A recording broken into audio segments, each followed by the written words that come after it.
Olá, bom dia, boa tarde, boa noite a todos os meus queridos amigos, a todas as minhas queridas amigas e ouvintes que estão aqui agora dispondo de um pouquinho do seu tempo para escutar aqui o meu podcast, o ShivaCast, que é esse meu novo projeto, esse meu novo filho, né? É um projeto muito querido que está na minha cabeça, que eu tenho a intenção de trazer aqui muito conhecimento, muita reflexão, muita. E é claro, né? Começando aqui com o nosso tema musical de abertura do nosso podcast, com o Johann Sebastian Bach, a partita em Lá menor para flauta solo, a conhecida flautinha do Sebastian, né? Ficou famosa aí agora com um remix atual aí que vocês devem ter percebido qual música é. Então, o Sebastian Bach era um cara muito foda, né? Pensa bem. O cara já fazia uma música à frente do seu tempo, né? Apesar de que o Bach, a vida toda, a maior parte, ele viveu em torno de quem eram os mecenas dele, que era a igreja, né? A vida toda ele só compôs a pedido da igreja.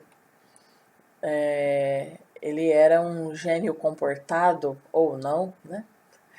E não tão indomável como foram posteriormente Mozart e Beethoven, que eram bem mais rebeldes, né? O Bach, ele viveu sob a tutela da igreja, mas ele deixava passar umas coisinhas mais profanas ali. Aqui nós temos a partita em Lá menor, né? Para flauta solo. Temos o cravo bem temperado, que é chamado de Jesus Alegria dos Homens também. Rebatizou-se as músicas do Bach para ficarem com uma característica mais religiosa. Mas gênio é gênio, né? Então, aqui eu vou falar de religião, vou falar de deuses, vou falar das crenças mais diversas, mas também vou falar disso tudo mesclado com filosofia, com arte, com literatura, que são campos, né? São áreas que me são muito caras, sobre as quais eu leio bastante. Então, eu espero que vocês possam, que vocês gostem desse meu conteúdo e que possa trazer vida e reflexão para vocês. Peço também que me sigam nas minhas redes sociais, sendo o Instagram, @Thaís, é com TH, né? @ThaísFVaz. Também estou no TikTok, com o mesmo @ThaísFVaz. Estou também no YouTube, como Thaís, o meu nome do meu canal, Thaís Vaz, aí com um tracinho, ShivaCast. E também estou como Thaís Vaz ShivaCast no Spotify. Ufa, é muita rede social, né? Enfim, estamos aí dominando as plataformas, né? Afinal, hoje em dia o virtual, o online, ele veio para ficar, né? E vejo isso como uma forma da gente divulgar ainda mais um conhecimento que antes ficava, se não hermético, muito circunscrito a pessoas que participavam, né, de reuniões, seitas, religiões, um círculo muito circunscrito e que agora a gente pode espalhar a palavra aos quatro ventos, usando essas redes sociais que trazem às vezes coisas desagradáveis, trazem, né? Mas quanta coisa agradável foi trazida agora nessas redes sociais com a pandemia, não é mesmo? Quantas pessoas puderam descobrir canais maravilhosos no YouTube, perfis interessantíssimos no Instagram, que trazem desenvolvimento pessoal, que trazem aqueles toques legais para que a gente ainda não tinha pensado, né? Traz aquelas epifanias. E então é isso. Eu pretendo dar o melhor de mim aqui, inicialmente com um episódio por semana, sempre às sextas-feiras, às 6:30 da tarde. Quem sabe com o tempo a gente expanda, né? E se alguém tiver alguma sugestão de tema, pode me contatar através das minhas redes sociais, que eu já espero que vocês nessa altura já estejam seguindo, que afinal seguir não paga nada, então vamos lá seguir as minhas redes para a gente poder espalhar essa palavra, né? Espalhar essa palavra de espiritualidade, de conhecimento, de filosofia, de crescimento enquanto ser humano. Eu espero poder contribuir. Bom, então hoje eu vim primeiro para apresentar, né, esse meu podcast, também para comentar um pouquinho com vocês aqui sobre o próprio nome do podcast, né, o ShivaCast. Não vou, já deixo bem claro que não vou falar aqui nesse canal apenas sobre cultura hindu ou cultura indiana, apesar de que eu amo essa cultura, assim como amo outras culturas também. E a cultura indiana tem sido muito presente na minha vida ultimamente, principalmente devido à prática da yoga, tá? Pratico a Hatha Yoga aí com a professora Rita, do Espaço Surya, aqui em Limeira. E vários caminhos me levaram a yoga. Eu já pratiquei durante um tempo, parei, tinha muitas aulas à noite. A maior parte dos dias eu saía às 11 horas da noite, né, da escola. 11 horas da noite, na verdade, eu estava dentro da sala de aula ainda. Então, foram tempos difíceis, né? Conciliei muito trabalho com outra graduação. Quem me conhece sabe que eu também sou advogada, sou formada em Direito. Além de ser formada em História e ter o mestrado também em História pela Unesp de Franca. Tenho muito orgulho dessa minha história e todo o meu conhecimento me agregou demais na minha vida, mas também me fez muito inquieta com relação ao pensamento. Realmente, todo esse conhecimento não me trouxe muita paz, não. No sentido de que eu estou sempre buscando, sabe? Mas nos dá a paz interior que o conhecimento dá, principalmente o conhecimento de si mesmo, que é o conhecimento que eu quero trabalhar aqui neste podcast com vocês. E agradeço imensamente a cada um de vocês que está aqui agora, me escutando, me seguindo, que está aqui agora dando um pouquinho do seu tempo para me escutar, tá bem? Então, muita gente já deve conhecer o Titio Shiva, né? Então, quem que é o Shiva? É o grande deus do hinduísmo, né? Na verdade, Shiva, ele faz parte de uma trindade, né? Podemos dizer assim. Vocês já perceberam que a ideia de trindade, Santíssima Trindade, ela é utilizada nas mais diversas culturas. Não só no cristianismo ou no catolicismo, né? Que nós temos Pai, Filho, Espírito Santo. Nós temos também aqui, quando a gente fala de religião hindu, do hinduísmo, né? A gente tem Brahma, Vishnu e Shiva, né?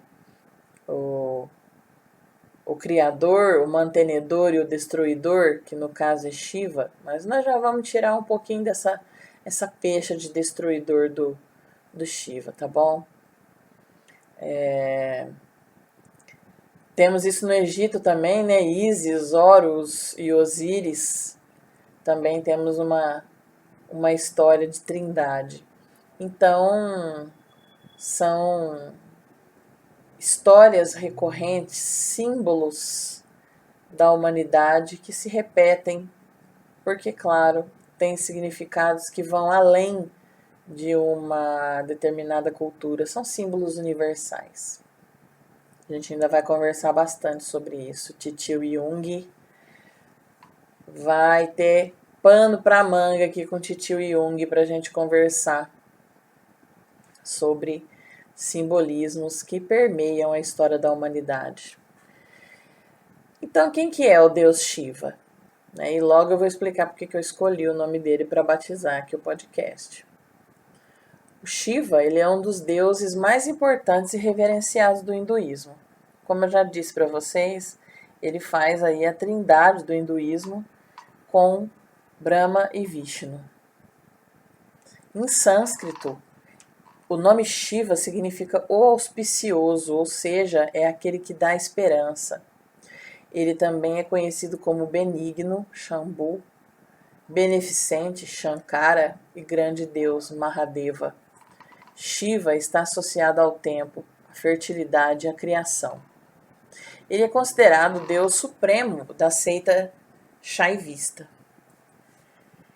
Chamado de Senhor Shiva pelos indianos, ele carrega consigo alguns títulos.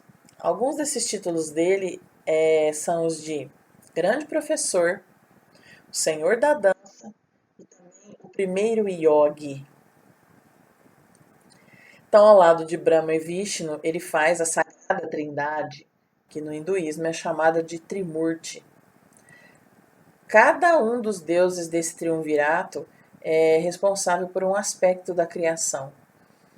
E para o Shiva, coube a função de destruir o universo para que ele possa ser transformado. Então, juntos, esses três deuses, Brahma, Vishnu e Shiva, eles representam as leis da natureza e o ciclo sem fim do tempo. Então, aí tá vendo?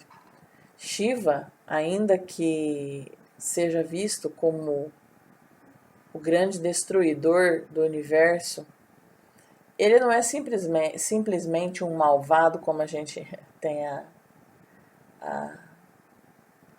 visão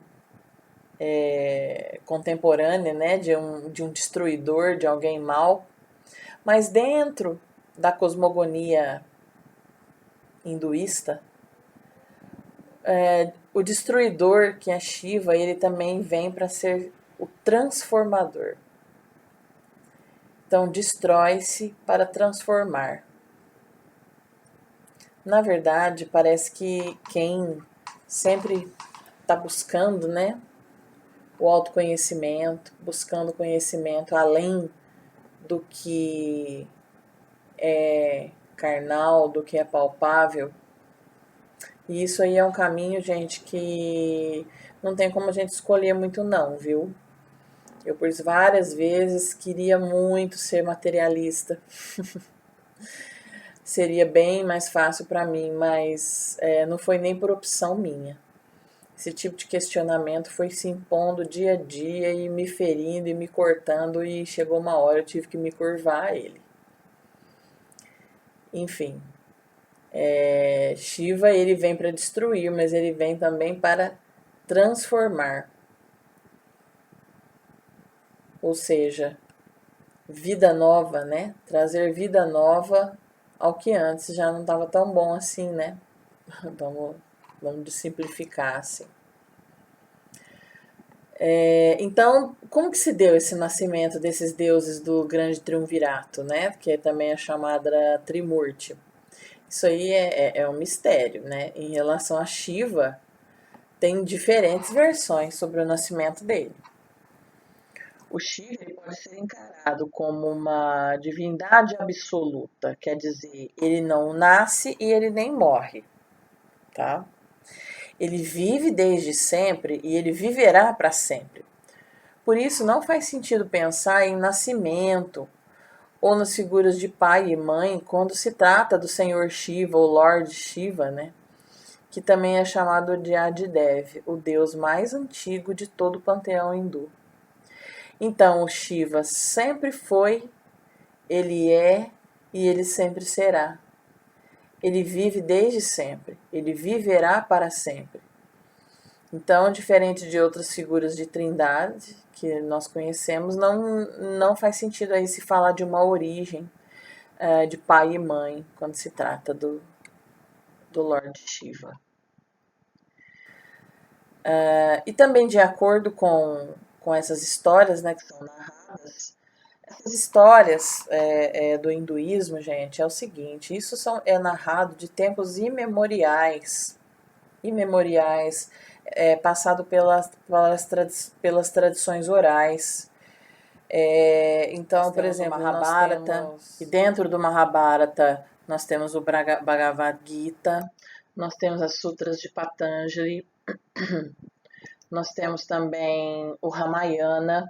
Então são histórias vindas de tempos imemoriais que são narradas de geração para geração. Então disse que a partir de quando quando a humanidade vai ficando menos confiável, aqueles, né, que como quem conta um ponto quem conta um conto aumenta um ponto, né? A partir de quando a humanidade foi ficando menos confiável, passou-se a escrever, né, ter a cultura de escrever essas lendas, esses poemas épicos, né? Então, essas histórias sobre o Deus Shiva, isso é narrado de tempos imemoriais. No entanto, aqui na nossa época, já na era cristã, né, depois de Cristo, século IV, é que começam a aparecer diversos desses textos, né? Bom, então diz o mito, né, que Shiva ele é casado com Parvati. Se Shiva ele é conhecido como grande deus, Parvati é a deusa mãe da religião hindu. Então, segundo a tradição, toda revelação masculina do poder divino tem a sua compensação feminina, né? Masculino, feminino, nós vamos ver isso em várias outras situações, em várias outras culturas. E aí, a isso se dá o nome de Shakti, que no nível mais profundo é a própria fonte de toda energia de todo o cosmos. Na mitologia, a deusa Parvati é a personificação de Shakti.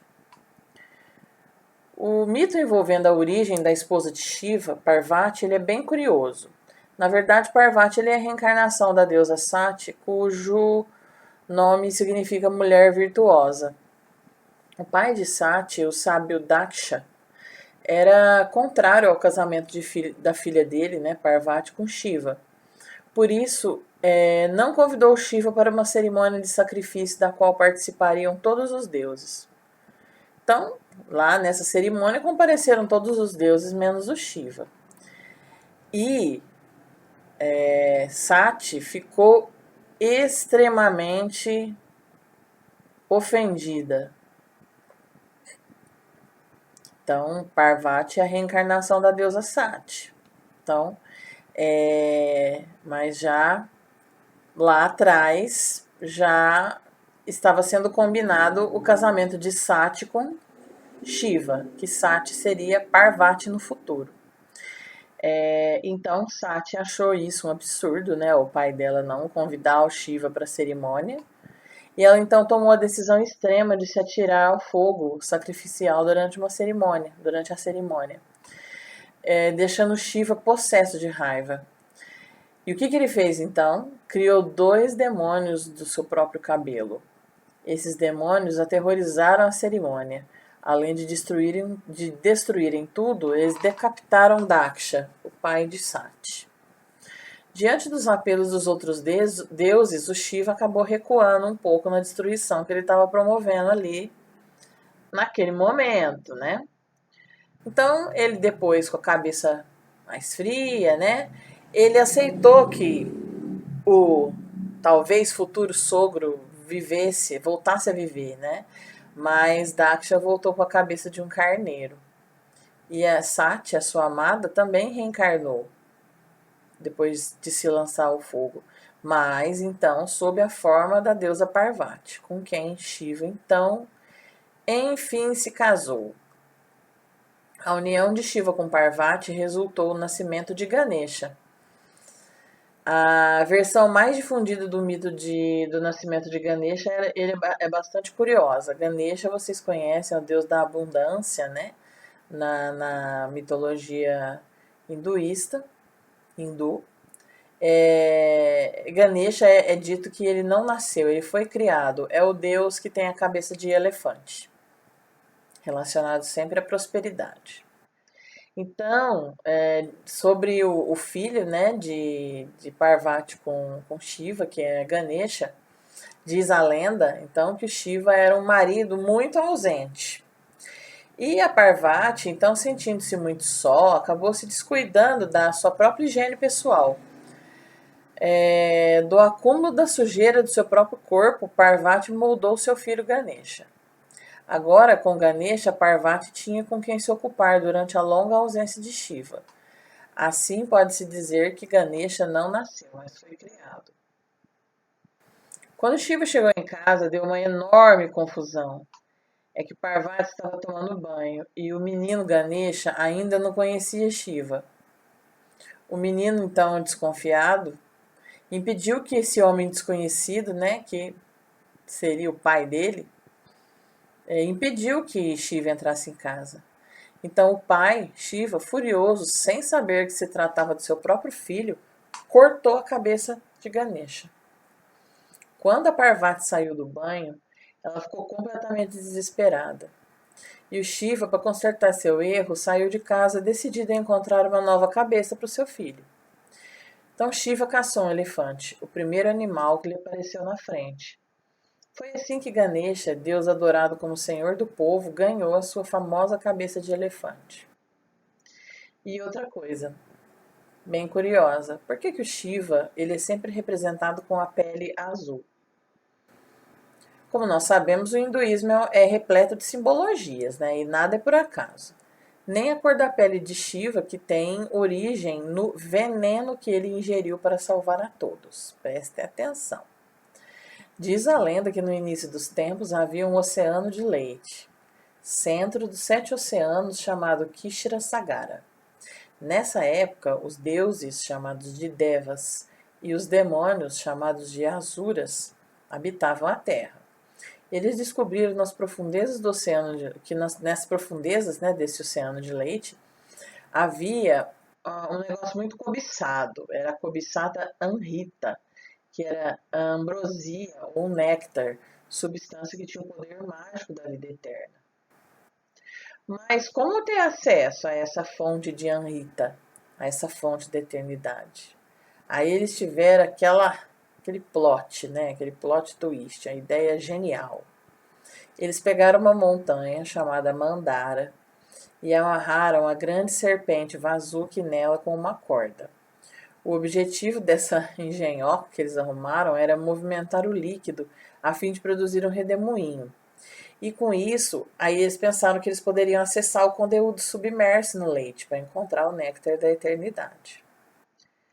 Então, primeiro os devas, os deuses, né, puxaram essa corda e depois os azuis, os demônios, puxaram essa corda para formar esse redemoinho.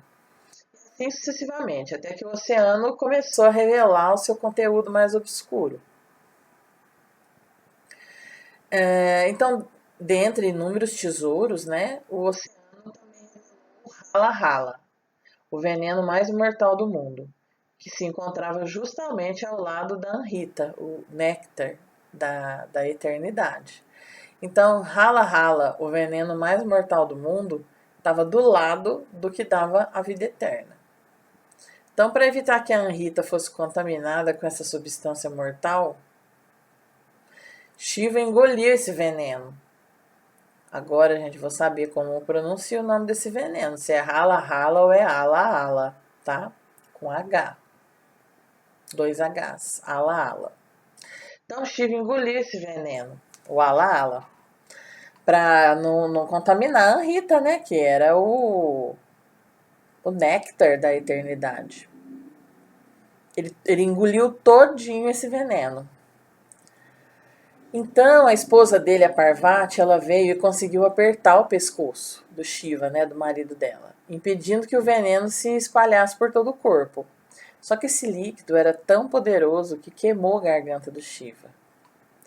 E então, esse processo pelo qual ele passou de envenenamento fez ele adquirir essa tonalidade azul que ele geralmente é representado, né? Nas gravuras, nos desenhos relativos à religião hindu. Então, em muitas representações do deus Shiva, no entanto, vemos que esse azul foi adotado na coloração por todo o seu corpo. Mas também tem representações que trazem Shiva na coloração branca. Enfim, vai depender aí da linha de interpretação para colocar a cor do Shiva. Quando a gente observa, né, a face de Shiva, uma coisa que chama muita atenção é o terceiro olho, né, o terceiro olho que ele tem aqui no meio da testa. Diferentemente dos nossos olhos, que captam coisas iluminadas que aparecem de nós, o terceiro olho de Shiva ele é capaz de captar coisas, digamos assim, extrasensoriais. Ou seja, o que ele vê o que nós, meros mortais, não somos capazes de ver, tá? Enquanto os nossos olhos são voltados para fora, o terceiro olho de Shiva é voltado para dentro. Ele olha para a interioridade, para a existência. Por isso, o olho de Shiva é associado à sabedoria e à verdade. Ele consegue ver as coisas tais como elas são, sem as influências da memória nem do karma. Então a gente percebe, quando fala-se, né, no chakra do terceiro olho, não é um terceiro olho para você enxergar melhor ainda coisas que estão de fora, mas sim o terceiro olho tem a capacidade de nos fazer enxergar para dentro, né? E como já disse Jung, né? Quem olha para fora enxerga, quem olha para dentro desperta. Então, aí o simbolismo do terceiro olho como o olho que enxerga para dentro, o olho que traz o despertar.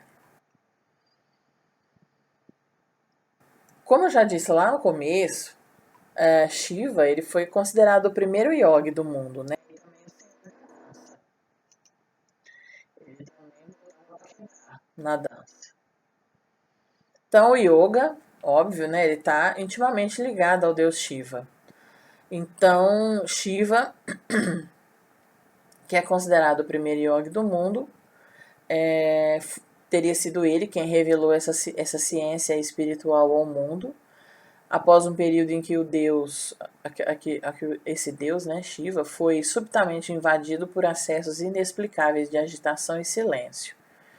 Então, ora o Shiva dançava, ora o Shiva se sentava e permanecia completamente imóvel.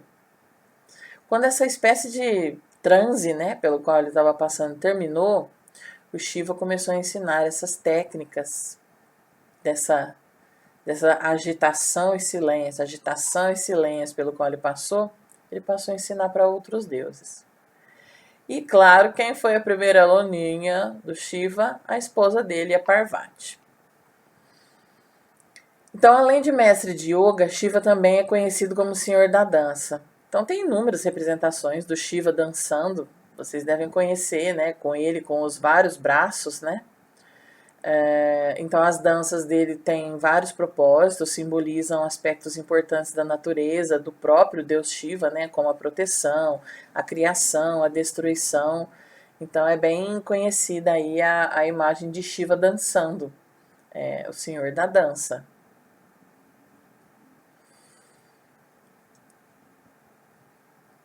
Quando a gente observa, né, a imagem de Shiva, em geral, representando ele dançando com os vários braços, né?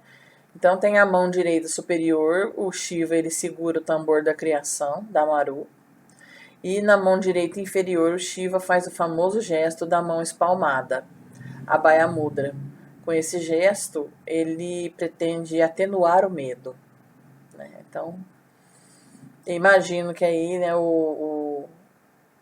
os mudras, né? Então, a Brahma Mudra, os mudras que mesmo hoje em dia os yogis, as yoginis fazem, cada um tem uma função. E a mão espalmada, o Abhaya Mudra, tem o poder, né, de atenuar o medo. Mas o Shiva, né, como eu disse lá no começo, ele também está ligado à destruição. Por isso, com a sua mão esquerda superior, ele segura o fogo, Agni. Com a outra mão esquerda, Shiva aponta para sua perna esquerda, que é um gesto que representa o alívio para as almas atormentadas. Se você reparar bem, você vai ver que o Shiva está pisando uma criatura com o pé direito. Dá aquela caçadinha no Google aí, né? Coloca Shiva, Shiva dançando, Shiva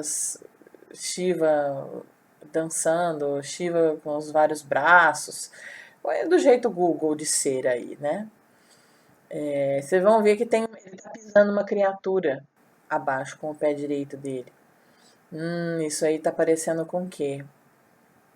São Jorge, que pisou o dragão. São Miguel, que também pisou o demônio, né?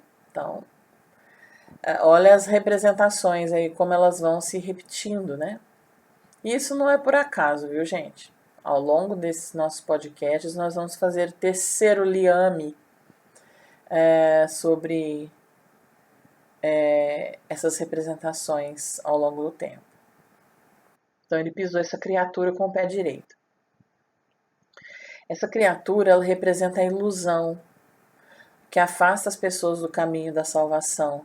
Não é verdade, gente? O que mais pode representar o dragão de São Jorge? O que mais pode representar o arcanjo Miguel? Ele é o mal, né? No primeiro momento fala representa o mal.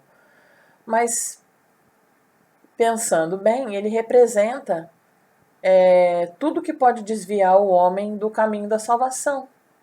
E o que desvia o homem do caminho da salvação? É a ilusão da matéria, a ilusão de que a gente é esse corpo, a ilusão de que a gente controla as coisas, a ilusão de que o universo vai retribuir centavo por centavo cada benevolência que você fizer ao ser humano, né? Enfim, é isso que Shiva está pisando, né? Ilusão. É isso que São Jorge está pisando também, que São Miguel está pisando. Representativamente, né, gente? Então, a destruição, ela é um dos principais aspectos da natureza de Shiva. A dança associada a isso é a Tandavi, que deve ser feita ao final de uma era com a finalidade de destruir o cosmos para que depois ele seja reconstruído por quem? Pelo deus Brahma, o Criador. Então, um dos símbolos, né, mais importantes de Shiva é o Lingam, que em sânscrito significa sinal. O lingam, né, hoje em dia é bem comum, né, ou se falar às vezes do lingam, da yoni, né, o lingam, na verdade, ele é um objeto de reverência, né, no hinduísmo associado ao falo, ao membro sexual do próprio deus Shiva, e simboliza a fertilidade e a energia divina. Então, junto com a yoni, que é o símbolo feminino, simboliza a união do feminino com o masculino. Então tem uma certa adoração ao Lingam aí, né? Então vamos entender. A adoração ao Lingam, ela tem a ver com essa história envolvendo o Shiva e os sábios rishis. Certa vez Shiva foi viver com os sábios na floresta. As mulheres dos rishis ficaram encantadas com Shiva. Então, enraivecidos, os rishis lançaram uma maldição sobre Shiva que resultou na queda do seu órgão genital. Olha o que fizeram pro coitado do Shiva. Só que o impacto dessa queda foi tão grande que deu início a uma sucessão de terremotos. Terremotos, meu filho. Assustados, então, os rishis pediram perdão ao deus Shiva. Ele concedeu esse perdão, né? E assim que ele concedeu o perdão, os terremotos cessaram. Só que em contrapartida, Shiva ordenou aos rishis que seu falo passasse a ser adorado. até hoje em templos sagrados dedicados ao deus Shiva, tem várias estátuas cilíndricas que representam o lingam como um objeto de culto. Em alguns casos, o lingam fica instalado sobre outro objeto que tem a forma da vulva, né, que simboliza o ione, o órgão sexual feminino. Bom, gente, então aqui eu tentei colocar um pouquinho para vocês, só para apresentar o Deus que deu nome aqui ao nosso canal, ao nosso podcast, que é uma história bem legal, uma história bem bonita, né? Que a gente fica pensando no simbolismo, né? No simbolismo, como a cultura hindu ou a religião hinduísta é uma cultura bastante simbólica, né? Então, para a gente poder entender um pouquinho melhor. Então, acho que eu já comentei lá no começo o porquê dessa minha escolha por Shiva, né, para batizar aqui o meu podcast. Além dele ser o Deus associado ao tempo, à fertilidade e à criação, ele é o Deus que ele é vinculado com a destruição, mas ele também é o Deus vinculado com a reconstrução. Na verdade, eu acho que é isso, né, que nós fazemos diariamente. O sofrimento, as adversidades da vida, elas vêm sempre nos fazer. Elas vêm sempre nos fazer pensar. Vêm sempre nos fazer pensar que toda a nossa vida é sempre um caminho, um ciclo de destruição e renovação. A plenitude que muita gente ainda pensa que vai chegar na vida, a tal da plenitude pensada de uma maneira, na plenitude material, principalmente, né? Eu tenho uma casa, tenho um carro, tenho uma família, tenho filho. Essa plenitude, às vezes até a plenitude material, ela pode às vezes nunca chegar, né? Então, e aí, o que você vai fazer no intervalo disso? Enquanto essa ideação, né, essa idealização de uma pretensa plenitude, que na verdade nada mais é do que uma construção do homem moderno, né, uma construção até do próprio capitalismo, né? Pense bem, né, se esse ideal de plenitude poderia, há poucos anos, né, para a história 100 anos é pouco tempo. Pensa 100 anos atrás, né, no que era plenitude, não é? Então, essa plenitude, na verdade, pretensa, pode ser que ela não aconteça. Então, qual é a verdadeira plenitude? A verdadeira plenitude é todos os dias enfrentar os nossos defeitos, os nossos demônios e, se precisar, destruir tudo o que nos é conhecido. E daí, é o fim? Não, não é o fim. Daí a gente recomeça. E assim vai. Vejo que essa é a dinâmica da vida. Vejo que essa é uma das maiores verdades que a gente pode levar para a nossa vida.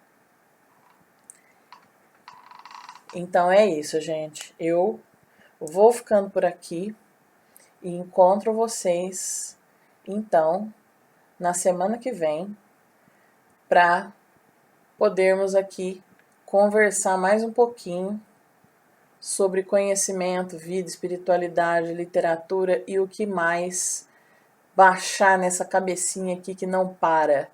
E se baixar alguma coisa na cabeça de vocês aí também, quiser que a gente fala aqui, é só mandar que eu tô on. Tô on aí nas minhas redes, tá bom?